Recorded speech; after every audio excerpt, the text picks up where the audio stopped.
I never imagined that at 62 years old, I would be driving at 11:30 p.m. through unfamiliar streets, my hands trembling on the steering wheel and my heart hammering like it wanted to burst out of my chest. It all started about 3 hours ago when I passed the corporate high-rise where Ethan Caldwell had worked for 25 years. The lights were off, the parking garage was empty, and a notice on the front door announced that the offices were closed for renovations starting at 6 that evening. My first reaction was that I had the wrong building. But no, there was the company's sleek logo mocking me from the dark facade. I dialed his number with fingers that had begun to shake. "How's the project coming, my love?" I asked, trying to keep my voice casual, normal, like the devoted wife I'd been for 4 decades. His answer was immediate, practiced, and perfect in its deception. "Super busy here, Claire. Can't talk right now. The Tokyo project has us all pushing hard. Don't wait up for me, dear." And then I heard it. Soft moans, muffled laughter, the unmistakable sound of the intimacy I thought I knew so well. My stomach lurched, but my mind, the part of me that had been dormant for years, woke up with piercing clarity. The family GPS app, which I had insisted we install after Ethan had a small car accident last year, now became my guide to the truth. The blue dot representing his silver Mercedes-Benz S-Class was blinking in an affluent residential neighborhood about 40 minutes from our home in a section of Atlanta we had never visited together. Every mile I drove felt like I was peeling layers off my own skin, revealing something raw and painful underneath. The neighborhood was beautiful, too beautiful. Craftsman-style homes with perfectly manicured lawns, antique streetlights bathing the sidewalks in a golden glow. The kind of place where happy families lived their perfect lives. Ethan's Mercedes was parked in front of a deep cobalt blue 2-story house with hydrangeas on the porch and a wooden swing.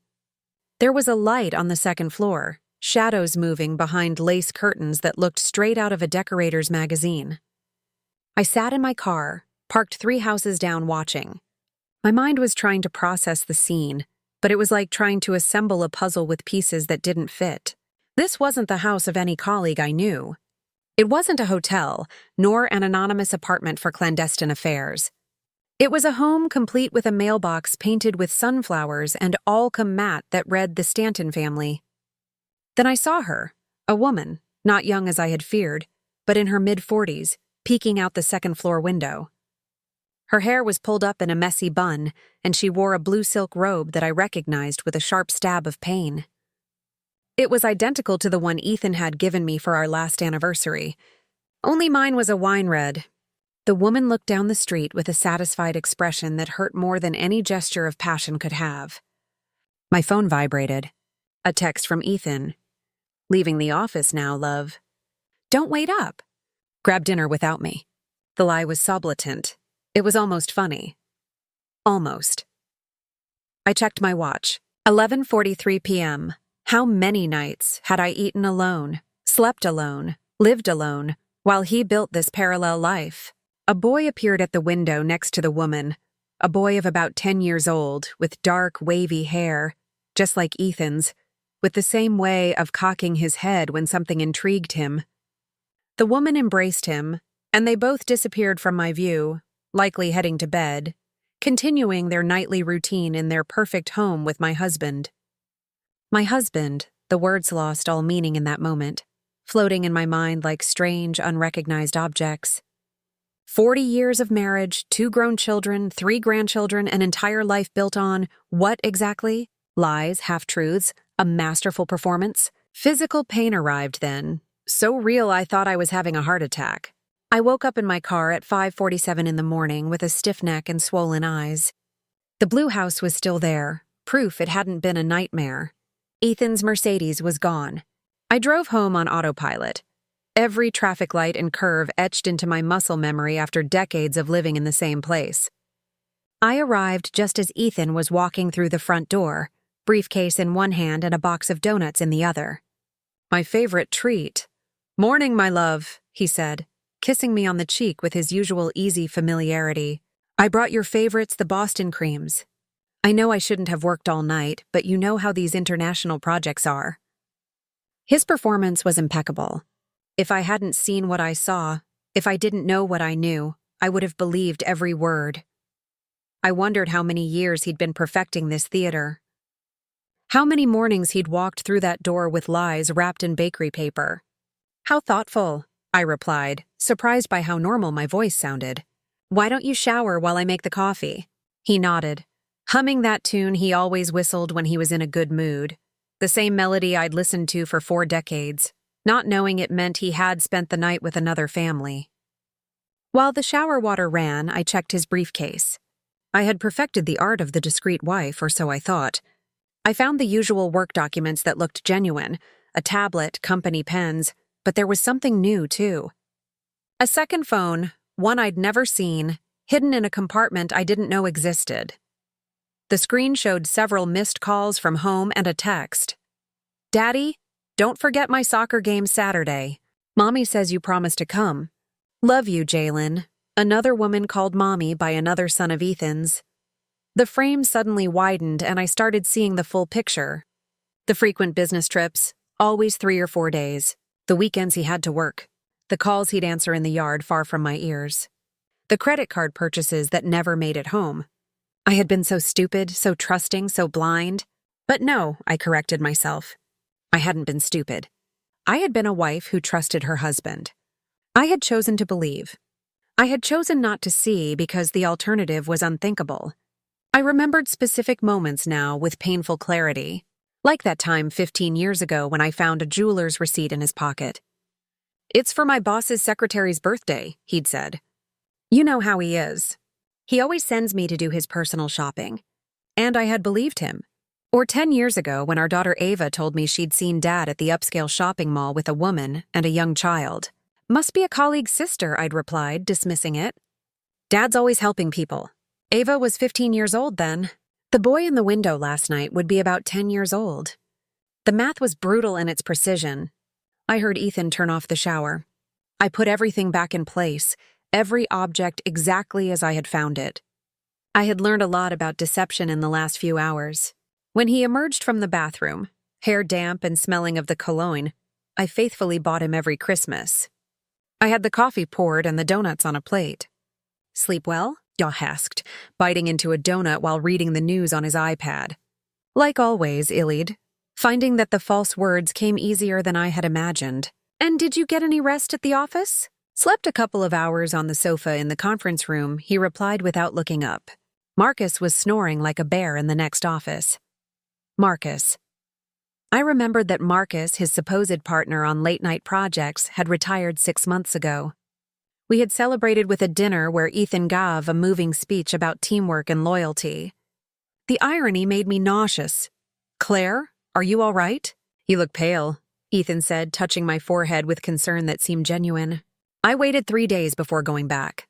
3 days in which I perfected my own performance, smiling at the right moments, responding to his lies with expected credulity, even making love to him one night while imagining the other woman in my place. Ethan suspected nothing. After all, I had been predictable for 40 years. Claire, the devoted wife? Claire, the perfect mother. Claire, the fool. This time I was prepared. I dressed in clothes I wouldn't normally wear. Jeans and a hooded sweatshirt I'd bought with cash. Big sunglasses. My hair tucked under a baseball cap. I looked like another person. And perhaps I was. The old Claire had died in that car 3 nights ago. I arrived at the Blue House at 2 in the afternoon when Ethan was definitely at his office. The real one this time. I had confirmed by calling his direct extension. The neighborhood was quiet, only the occasional sound of a barking dog or a landscaper's blower. I parked on the same street, but closer this time. I needed to see. I needed to understand. The woman Lauren came out at 2:30, and my heart almost seized, not because of her, but because of what she carried. A baby in a front carrier. A baby who couldn't be more than 6 months old. The calculus of betrayal suddenly became more complex. It wasn't just the 10-year-old boy. So Ethan had been building this family for how long? I followed her on foot when she started walking through the neighborhood. I kept a careful distance, pretending to scroll my phone when she stopped. I watched her enter an artisan coffee shop, one of those cozy places with sidewalk tables and hanging plants. I sat at a table far away, ordering a coffee I had no intention of drinking. She met two other women, both with babies. I listened to them talk about mundane things, diapers, sleepless nights, the exhaustion of motherhood. And then one of them said something that chilled my blood. "Lauren, you are so lucky Marcus is so involved. Not all husbands are that dedicated." Marcus, my Ethan was Marcus in this life. Lauren laughed, adjusting the baby in her arms. "Yes, though with his work schedule it's complicated. He sometimes has to travel for business 3 or 4 days, but he always makes up for it when he gets back. He's a wonderful father." The business trips, those 3 or 4 days, were when he came back to me, to his other life, to his other adult children. We were time slots in his elaborate calendar of deceit. I wondered if he had a spreadsheet somewhere coordinating his lies, making sure he didn't mix up names, dates, or stories. "And how is Jalen doing with the new baby?" another woman asked. "Jealous at first," Lauren replied. "But Marcus, my husband, has been incredible managing the situation. He bought him a new baseball glove, and they spend Saturday afternoons together while I rest with the baby." Saturday afternoons, the Saturday work seminars that Ethan never missed, another puzzle piece fitting into place with nauseating precision. I got up to leave, but then Lauren took out her phone to show photos. I couldn't help but glance as I passed her table. There was Ethan, my Ethan, in a family photo on a beach in Turks and Caicos, tanned, smiling, carrying the boy on his shoulders, while Lauren, pregnant in the photo, smiled beside him. I recognized the resort. It was the same one where Ethan had had a crucial corporate retreat the previous year. I stumbled out of the coffee shop. On the way back to my car, I passed a park where several children were playing. I stopped dead when I heard a familiar voice. "That's it, champ. Kick harder." It was Ethan. My Ethan, who was supposed to be in a meeting with Japanese investors coaching a youth soccer team. Jalen, the boy from the window, ran towards him with a smile that was a mirror of his father's. I watched him for 20 minutes. This man I thought I knew better than myself. I saw him be the father he had been with our children when they were small, but with an energy, a presence that was painfully familiar, yet strangely alien at the same time. This wasn't acting. It was genuine. It was a father loving his son, a man in his element. Who was the real Ethan then? The man who ate breakfast with me every morning? Or the one who coached soccer on Wednesday afternoons? The one who made love to me on Sunday mornings? Or the one who took another family to the beach? Did a real Ethan even exist? Or just carefully crafted versions for each audience? My phone rang. It was him. "Hey, love." Meeting finished early. "Do you want me to pick something up for dinner?" I looked across the park where he was still shouting instructions to the team. "That would be perfect, darling." "Bring some wine. That Napa Valley Cabernet we like. I know the one." "I love you, Claire." "I love you too," I replied, the words turning to ash in my mouth. That night, as Ethan slept peacefully beside me, his breathing quiet like someone without guilt, I got up and went to the bathroom. I looked at myself in the mirror for a long time, studying every line, every mark that time had left on my face. 62 years old, 40 of them devoted to a man who had built a double life with the precision of a Swiss watchmaker. The tears finally came, silent at first, then racking sobs that I had to muffle with a towel so I wouldn't wake him. I wasn't just weeping for the betrayal. I was weeping for the woman in the mirror. Who was I without him? Who had Claire been before she became Mrs. Ethan Caldwell? The memories of my youth seemed to belong to another person. The girl who wanted to be a painter, who had won a scholarship to study in Paris, who'd turned it down because Ethan had convinced her that starting a family was more important. "The art will always better," he'd said then with that smile that melted my defenses. "But the time for children won't." And I had believed him. I had packed away my brushes, traded canvases for diapers, and galleries for parent-teacher conferences. I didn't regret my children. Ava and Noah were the best things in my life, but what had become of Claire, the artist? She had completely dissolved into Claire, the wife. The next day, while Ethan was at his real office, or perhaps his parallel life, I couldn't be sure anymore. I went up to the attic. There, in dust-covered boxes, I found my old art supplies. The brushes were stiff, the paints dry, But the sketches were still there, a testament to a talent I had abandoned for love, or what I had believed was love. I also found letters, photographs, and memories of our life together. Our wedding with Ethan promising before God and 200 guests that he would be faithful until death. Ava's birth. Ethan crying as he cut the umbilical cord. Noah taking his first steps. Ethan filming it with that old camera he loved so much. Real moments, genuine emotions. Or so I had believed. When had the lie begun? My phone rang. It was Ava. "Mom, are you okay? I've noticed you've been acting weird lately." My daughter always so perceptive. "I'm fine, honey. Just a little tired. Are you sure? I can stop by if you want? The kids are asking for Grandma." "The kids? My grandchildren?" "Ethan's official grandchildren. I wondered if they knew they had an uncle and a little sister in that blue house. Siblings they would never meet." The web-off lies spread like a poisonous tapestry touching innocent lives.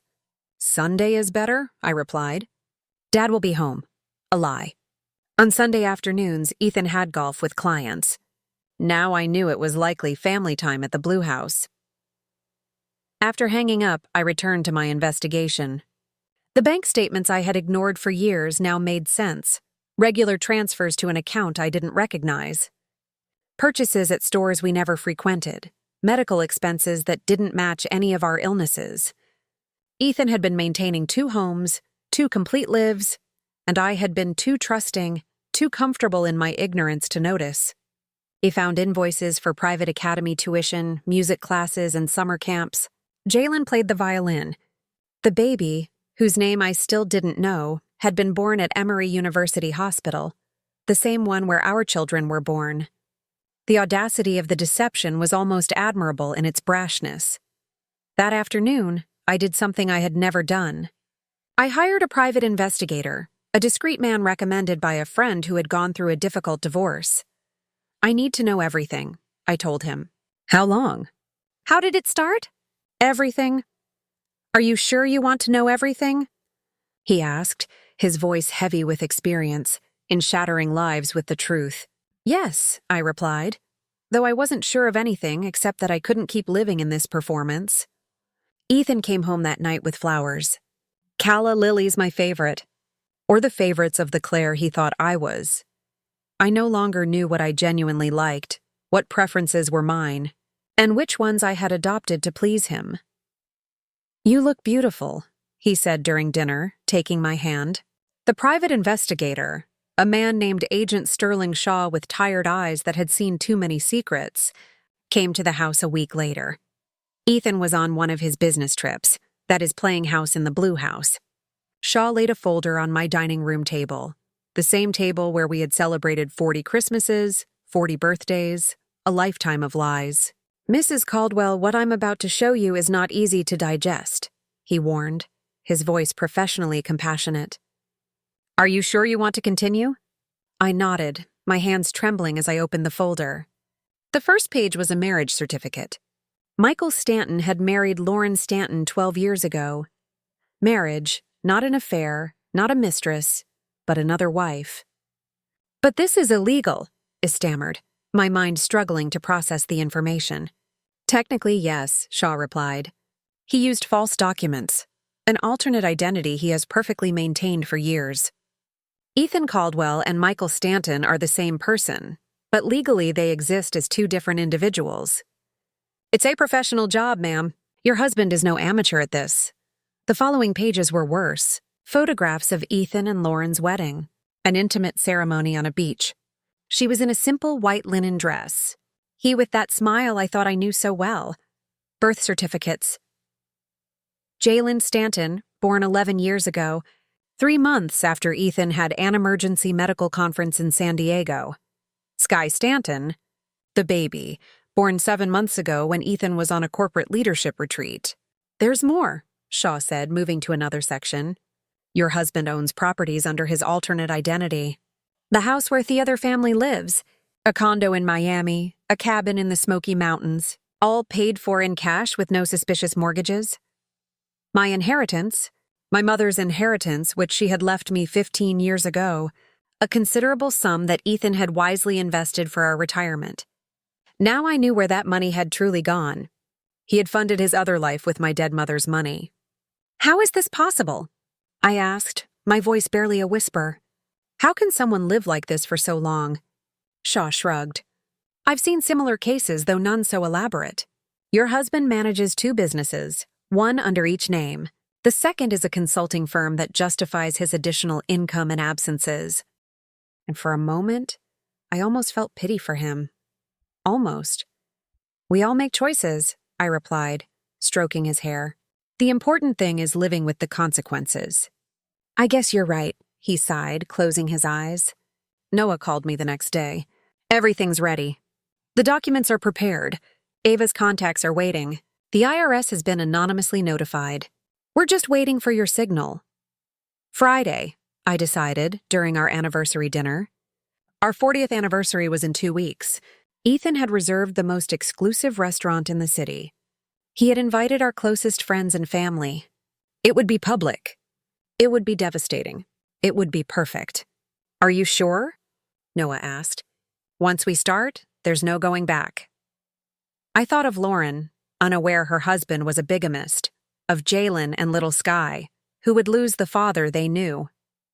They were victims, too. But I couldn't save them without destroying myself. I'm sure, I confirmed. 40 years of lies end on Friday. The quartet stopped playing, the room fell silent, and all eyes turned to him. Dear friends, family, he began, his voice rich and deep, the same baritone that had swept me off my feet 40 years earlier. 40 years ago, in a small bookstore downtown, I met a woman who would change my life. Claire became not only my wife, but my best friend, my confidant, my partner in every adventure. I watched as some women discreetly dabbed tears. Renee Miles sighed romantically. The men nodded approvingly. It was a masterful performance. These years haven't always been easy, Ethan continued, his voice trembling with either staged or cruelly honest emotion. We've faced loss, challenges, moments of doubt, but Claire, my Claire, has been my anchor, my safe harbor in every storm, the light that guides me home every night. The irony was so bitter that I had to take a sip of water to avoid choking. Every night he was supposedly guided home, he chose another direction, another home, another woman. That's why Ethan pulled a blue velvet box from his pocket. I want to renew my vows right here in front of all of you. He opened the box, revealing an eternity diamond band. Claire, will you do me the honor of continuing to be my wife for another 40 years? Applause erupted. Someone shouted, "Bravo!" Phone cameras flashed. It was the perfect moment, the romantic climax of the evening. I stood up slowly, accepting his kiss before the ovation. The ring heavy and cold on my finger. My turn, I announced as the applause died down, my voice clear as the crystal I was about to shatter. Years is a long time. Time enough to know every secret, every truth, every lie about a person, or so one would think. Ethan smiled, his hand still on my waist, utterly oblivious to the chasm opening beneath his feet. I've prepared something very special for tonight, I continued, pulling my phone from my purse. Noah had already connected their restaurant's audio and projection system to my device, an arrangement that had cost a generous tip to the technical staff, a gift not just for my husband but for all of you. Because Ruby anniversaries, dear friends, require absolute transparency like the purest crystal. I pressed play. Ethan's voice filled the room, clear and unmistakable. Lauren, my love, I'm heading home now. Yeah, I know Jalen has his game tomorrow at 8. Don't worry. I told Claire I have a conference all weekend.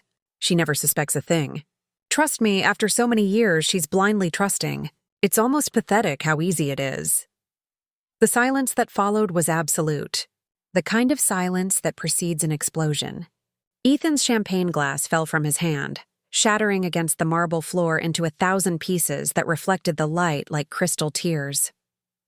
That's not, he started, his face going from tan to white to gray in seconds. Oh, but wait, I interrupted, my voice now sharp as the shards at his feet. There's so much more.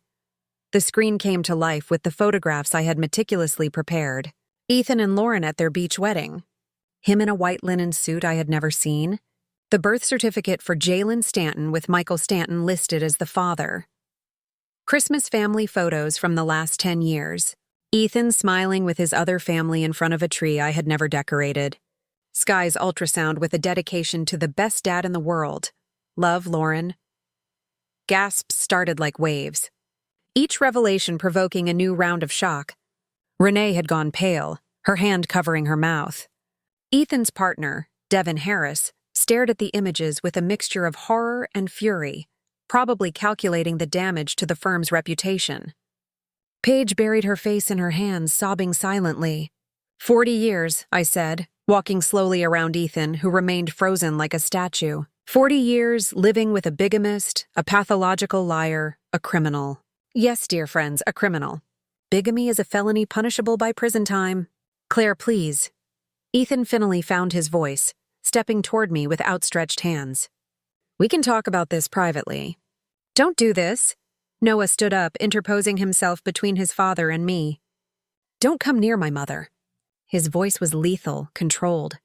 And before you consider running, you should know that the IRS already has copies of all your financial statements, including that Cayman Islands account where you hid $5 million. The prosecutor has the fraudulent contracts you signed using your fake identity. Ava took the microphone the quartet had abandoned. To our dear guests, I deeply regret that you are witnessing this. But after 40 years of public deception, we felt the truth also needed to be public. My father not only betrayed my mother, he betrayed us all. This is insane. Ethan spun around looking for support among the guests, but they were all backing away as if he were contagious. Devin, you've known me for 20 years. You know I wouldn't what? Devin, his best friend, stood up, his face a mask of disgust. That you aren't capable of this? Apparently, I didn't know you at all. I pulled the envelope from my purse. The divorce papers Noah had prepared. You have two choices, Ethan. Sign these documents now, relinquishing all claims to our community assets. Or this goes to public trial and you end up in federal prison for bigamy, tax fraud, and document forgery. Paige stood up then, her voice trembling but firm. Ethan, you should also know that he found Dad's real will. The one you forged is with the authorities. Mom always knew something wasn't right with you. It was the final blow. Ethan slumped into the chair, the powerful man reduced to rubble. With trembling hands, he took the pen I offered him. As he signed, tears fell onto the documents, staining his name, his final surrender. The events following the anniversary dinner unfolded like perfectly aligned dominoes, each one toppling the next with devastating precision. I didn't sleep that night. I sat on the balcony of the hotel suite where I had taken refuge, watching the city lights blink while my phone vibrated incessantly with calls and messages I wouldn't answer. The red dress still clung to my body like battle armor. The smeared makeup mapped pain on my face. At 6 feet in the morning, Noah arrived with coffee and his laptop. The divorce papers are processed. Dad signed them last night. We have witnesses. It's irrevocable. We also froze the joint accounts an hour ago. His efficiency was ruthless, the lawyer stepping in where the spouse might have faltered. At 7 in the morning, Ava arrived with her crisis public relations team. 3 young women with tablets and determined expressions who turned my suite into a command center. The press embargo lifts in 2 hours, Ava announced, her professionalism barely hiding the fury burning underneath. We have exclusives with 3 major newspapers and 2 national television channels. The hashtag is already trending. By noon, the entire country knew who Ethan Caldwell really was. At exactly 9 in the morning, the story exploded. Prominent businessman, living double life, bigamy, fraud, and 12 years of deception. Headlines blared from every screen. The bigamist of the year became a worldwide trend in minutes. The photos I had provided, Ethan with both families, went viral. Cruel but creative memes sprouted like mushrooms after the rain. The hotel phone rang. It was the front desk. Mrs. Caldwell, there are reporters in the lobby requesting statements. Tell them my lawyer will give a press conference at 2 in the afternoon, I replied, my voice surprisingly firm. By 11 in the morning, Ethan's company had issued a statement. Effective immediately, Ethan Caldwell has been suspended from all duties pending an internal investigation into severe ethical violations and possible corporate fraud. Devin Harris, his partner, was more direct in his interview. We are fully cooperating with the authorities. If the allegations are true, Ethan Caldwell not only betrayed his family, but also the trust of his partners, employees, and clients. At 3:47 p.m., my phone rang from an unknown number. It was Lauren. Her voice sounded like shattered glass, every word fragmented and cutting. "Is it true?" she asked without preamble. "You are Claire Caldwell, his first and only legal wife," I replied, keeping my voice neutral. No cruelty, but no comfort. "I never died, Lauren. He killed me metaphorically so he could have you." "I'm sorry." "You are a victim in this too. The children." Her voice broke into a sob. "My God, the children." Jalen adored his father. "The baby. What do I tell them? How do I explain that their entire life is a lie?" "I don't know," I admitted, because there were no words of comfort that could heal those wounds. "But children are resilient. With help, with therapy, with real love, they will heal." "Did you know about us?" she asked. "How long did you know?" 2 months, I answered. 2 months of truth. After 40 years of lies. "I'm going to lose everything," she whispered. "The house is in his name. The account's everything. I have nothing of my own. I quit my job when Jalen was born because he insisted." It was another level of Ethan's cruelty, keeping Lauren completely dependent. "Give me your information," I heard myself say. "My lawyer will contact you. You are not responsible for Ethan's crimes. We will make sure you and the children are financially protected." "Why?" she asked, genuinely confused. "Why would you help me?" "Because destroying Ethan doesn't mean destroying 2 innocent children," I replied. "They didn't ask to be born into a lie." The next day, the IRS arrived like a biblical plague. Federal agents appeared at Ethan's office, our house, and the Blue House. Boxes of documents were seized, computers, hard drives. Even his collection of luxury watches was cataloged and embargoed. The investigation revealed a labyrinth of tax evasion dating back 15 years. Offshore accounts, shell companies, fake invoices, a scheme so elaborate that it required a team of 20 forensic accountants to completely unravel it. Noah handled the legal aspect with a surgeon's precision and an executioner's coldness. Using the state's bigamy laws, which included the automatic nullification of any financial claim by the bigamous spouse, he voided all of Ethan's rights to our joint properties. The house valued at $2 million, the 3 investment properties, the stock portfolio, everything passed exclusively into my name. "We also recovered this," Noah said a week later, handing me a check, $3.7 million from the Cayman account. "The rest is so tangled up in his shell companies that it will take years to recover, if at all." Paige visited me that afternoon. She had aged 10 years in a week, her face marked by family shame. "Mom always knew something was wrong with Ethan," she confessed, sitting heavily on my hotel sofa. Before she died, she told me, "Take care of Claire when the truth comes out." I think she somehow knew. "How is he?" I asked, hating myself for caring. "Destroyed," Paige replied bluntly. "Lauren threw him out of the house. No hotel in the city will accept his reservation. His face is on all the news. He's living in an extended stay motel on the highway, paying in cash with what little they haven't frozen. He tried to contact some friends, but they all hung up.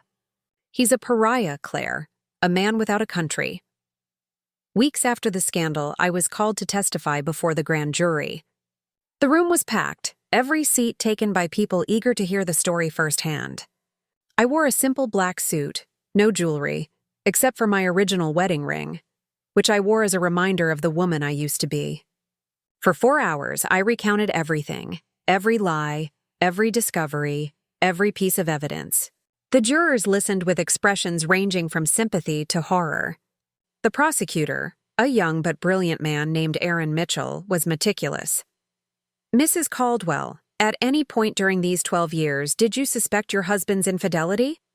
"There were moments," I admitted, small inconsistencies, strange absences. But Ethan was a master manipulator. Every time I got close to the truth, he created an explanation so elaborate, so credible that I felt guilty for doubting. And what made you discover the truth? I paused before answering. At first denial, then pain. A pain so deep I thought it would break me in two. After that came anger, not hot but cold, calculated, and finally determination. Determination that 40 years of lies would not define the rest of my life. The grand jury's verdict was unanimous. A formal indictment for bigamy, tax fraud, document forgery, and conspiracy to commit fraud. Ethan faced up to 20 years in prison. A month later, Ethan called me from the county jail where he was awaiting trial. His voice was unrecognizable, broken, aged. Why, Claire? Why didn't you give me a chance to explain in private? Explain what, Ethan? How you accidentally stumbled into another life for 12 years. How you mistakenly married another woman. How you unintentionally had 2 more children. It wasn't like that. Lauren got pregnant. I couldn't abandon her. But you could abandon me every day. For 12 years you abandoned me. I loved you, Claire. I always loved you. No, I replied with a clarity that surprised me. You loved the idea of me, the perfect wife in your perfectly compartmentalized life. But you never loved the real me, Claire, the woman with her own dreams and desires. You turned me into a character in your elaborate fiction. The children, his voice broke. My other kids. What will happen to them? Lauren and I have reached an agreement. They will receive financial support from the recovered assets. They will not suffer economically for your crimes. You and Lauren are talking. The victims of the same criminal sometimes find comfort in mutual understanding. I replied, Claire, please. I just want— No, Ethan. You don't have the right to want anything from me. You had 40 years of my life. You won't have another second. I hung up. It was the last time I would ever hear his voice. 2 years have passed since that anniversary dinner that changed everything. This morning, as I made coffee in my new condo kitchen overlooking the Atlanta rooftops, with the sun streaming through windows, I chose all by myself. I received a notification on my phone. Ethan had been released on good behavior. I felt nothing. No fear, no anger, not even curiosity. The man who had been my husband was a stranger now, a character in a story that happened to another Claire, one who no longer existed. My art exhibition opened last month. Portraits of an invented life. Each piece told a part of the story. The blind wife, the woman awakening, the architect of her own liberation. The reviews were extraordinary, but more importantly, every brushstroke had been therapy. Every color a small victory over the past. At the opening, a man approached me. He was a widower, a retired literature professor with kind eyes and a genuine laugh. Your work moves me, he said. There is so much pain, but so much hope too. We had coffee afterward, then dinner. There is no rush, no expectations, just 2 people who understand that life can begin again at any age. Noah called me yesterday. Dad tried to contact me, he said. Does he want to reunite with the family? I asked, though I already knew the answer. I told him his family was us for 40 years. He chose another. Now he has to live with that choice. My son, my fierce protector. Ava was less diplomatic. She simply blocked his number. Paige visits me sometimes. She tells me that Ethan lives alone in a 1-bedroom apartment. He works as a bookkeeper for a small firm that doesn't run background checks. Lauren won't allow him to see the children until they are older and can decide for themselves. It's a gray, monotonous existence, honest for the first time in his life. But this story isn't about Ethan. It never really was. It's about Claire, about me, about the woman who emerged from the ashes of a false life to build a real one. Yesterday, I found my old diary from the time before Ethan. The girl who wrote those pages dreamed of Paris, of painting in Montmartre, of passion. At 64 years old, I am finally giving that girl what she deserves. Next month, I fly to Paris alone with my brushes and a light suitcase. It's not the scholarship I rejected 4 decades ago, but it's my money, my decision, my life. I'll rent a small studio near the Seine. I'll paint until my hands hurt. I'll drink cheap wine with artists who know nothing of my history. While packing, I find the photo of our wedding. Ethan and me, young, radiant, ignorant of the future. I don't rip it up. I don't burn it. I simply place it in a box labeled fiction, because that's what it was. A beautiful, terrible fiction. My phone rings. It's Michael. That's the literature professor's name, and the name no longer makes me flinch. Ready for our tango class? He asks. Yes, I'm learning tango and Italian and sculpting and wine tasting. Something new every day, every experience, an affirmation that life doesn't end with betrayal, that it isn't the end, but a new beginning. Give me 10 minutes, I reply, applying the red lipstick Ethan said was too bold for my age. Everything is bold now. Every day is an act of bravery. Every decision a declaration of independence. Before leaving, I look at myself in the mirror. The woman looking back has wrinkles that tell stories.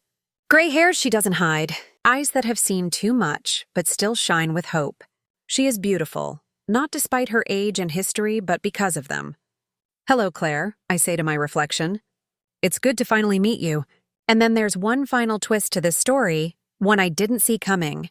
This morning, while organizing papers for my trip, I found an envelope that Agent Sterling Shaw, the investigator, had left. Open it only when you are ready, he had said. Inside was a letter from my mother written shortly before she died. A letter Ethan had intercepted and hidden. My dearest Claire, it read, If you are reading this, it is because you have finally set yourself free. I always knew the truth about Ethan. I followed him once. I saw the other woman, but you were so fragile after losing that pregnancy, so dependent on him that I feared the truth would destroy you. I was a coward. I am sorry. In compensation, I have left another account, one Ethan does not know about, just for you. The key is where we always hid treasures when you were a child. The old oak tree in my childhood garden. Live, my love. Live truly this time. I rushed to the house now sold, but whose new owners allowed me to search, and buried among the roots was a metal box. Inside were documents for a Swiss account with enough money to live 100 lives. My mother had given me freedom posthumously, not just financial, but emotional.